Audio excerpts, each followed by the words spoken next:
Falou em 5G, fica todo mundo ansioso para usar a tecnologia da melhor maneira possível. Mas fique sabendo você que o Brasil, que está implantando a tecnologia agora, já tem que ensinar outros centros importantes do mundo. Quem vai contar para a gente que história é essa é exatamente o Fernando Gomes, que é coordenador do grupo de 5G da ACAT. Um prazer ter você conosco. Começamos, se você me permite, explicando o que é a ACAT. A ACAT é a Associação Catarinense das Empresas de Tecnologia. É uma associação que agrega cerca de 1.800 empresas de tecnologia do estado de Santa Catarina. Santa Catarina especificamente. Eu deixei aqui a sugestão para o nosso espectador no ar, para aproveitar e lhe perguntar. A gente tem feito várias entrevistas acerca do 5G e você nos trouxe um ponto que me pareceu bastante diferente, vamos dizer assim, para um ponto de vista diferenciado.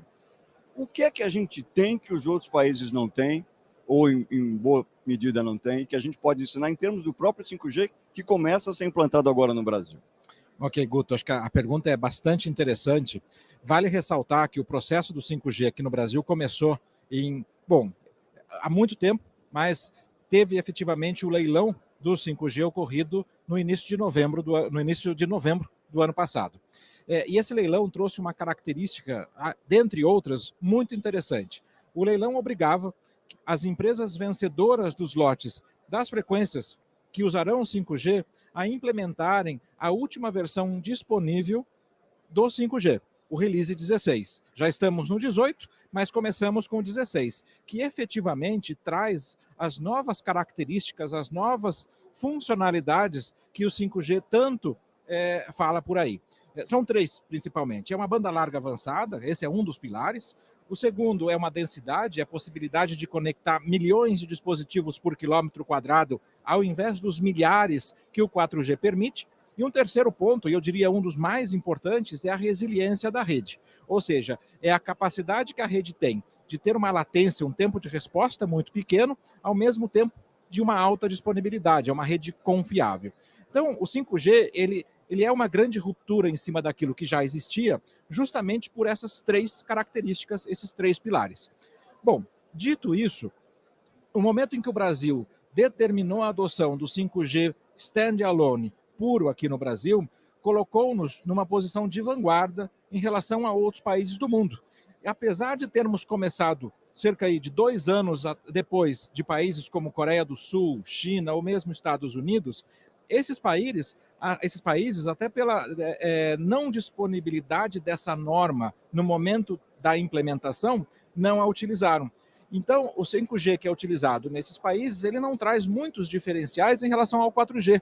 Então, ele não permite a sua aplicação tão ruptiva como o 5G puro, como esse que está sendo implementado aqui no Brasil permite. No momento em que desenvolvermos aplicações voltadas para esse 5G puro, coloca-nos nessa posição de pioneirismo e permite-nos, inclusive, desenvolver aplicações que poderão ser exportadas para outros países do mundo. Você me faz pensar que, ao mesmo tempo, a gente começou atrasado, mas ganhou tempo logo em seguida, por força dessas diretrizes, dessas regulamentações, da parametrização, vamos dizer assim. A gente levou sorte também? Eu diria que tivemos sim um pouco de sorte. O timing, vamos dizer, o release dessas versões, dessas novas normas do 5G. Porém, não foi só.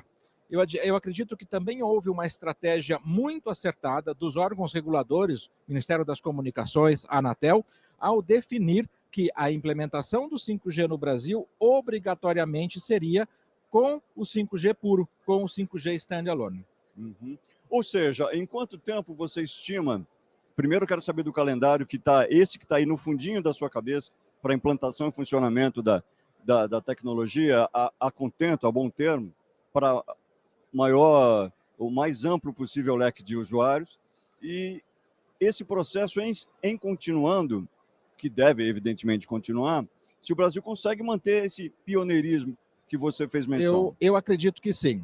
O que nós estamos vendo é que existe um cronograma de implementação que passa por um cronograma de limpeza da faixa. O 5G utiliza uma faixa que é muito próximo da frequência utilizada pelas antenas parabólicas da televisão aberta, a TV que é recebida via satélite. Então, é necessário que ocorra uma limpeza dessa faixa, assim como aconteceu quando do desligamento da TV analógica aqui no Brasil, para evitar que um serviço, o 5G, interfira no outro, a recepção da TV aberta via satélite. Esse processo está acontecendo. Até o final deste ano, todas as capitais, mais o Distrito Federal, terão o 5G implantado.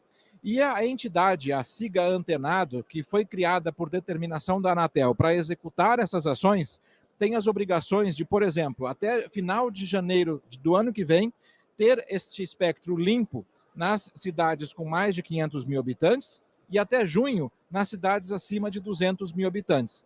Então, até o final de janeiro, além das 27 cidades que terão o 5G ativado neste ano, outras 26 cidades, aquelas com mais de 500 mil habitantes, também terão o espectro limpo. Isso não significa que o 5G vai ser ativado, porque o cronograma de implantação do 5G é um pouco diferente. As operadoras, elas têm até 2025 para ativar o 5G nas cidades acima de 500 mil habitantes. Mas o que nós estamos vendo é uma corrida das operadoras para o 5G. Então, deveremos ter essas cidades de mais de 500 mil habitantes já com o sinal no início do ano que vem. E essa velocidade deve se manter para as principais cidades brasileiras. E com isso, o Brasil passa a ser protagonista no uso, na aplicação e na disponibilidade dessas redes. Quem diria, não, Fernando? A gente vai ter o que mostrar até para americanos, chineses. Pelo que você está dizendo, a gente já tem, né? Já temos. Agora, é muito importante, Guto, que exista uma coordenação no processo, porque o 5G ele é apenas uma infraestrutura, mas é uma infraestrutura diferente. Precisaremos de aplicações que farão uso do 5G. Então, o ecossistema de inovação brasileiro tem que trabalhar de forma coordenada, cooperada, para que essas aplicações sejam desenvolvidas e aí sim, teremos, sem dúvida, grandes chances de ter muito o que mostrar para o resto do mundo. É estímulo atrás de estímulo, pelo que você está dizendo, o processo não para. Te agradeço muito a participação com a gente. Obrigado a você, Guto. Prazer estar aqui. Tivemos Fernando Gomes da ACAT. Daqui a pouquinho a gente volta aqui no sbtnews.com.br, SBT News, na 7 Expo 2022. Até já.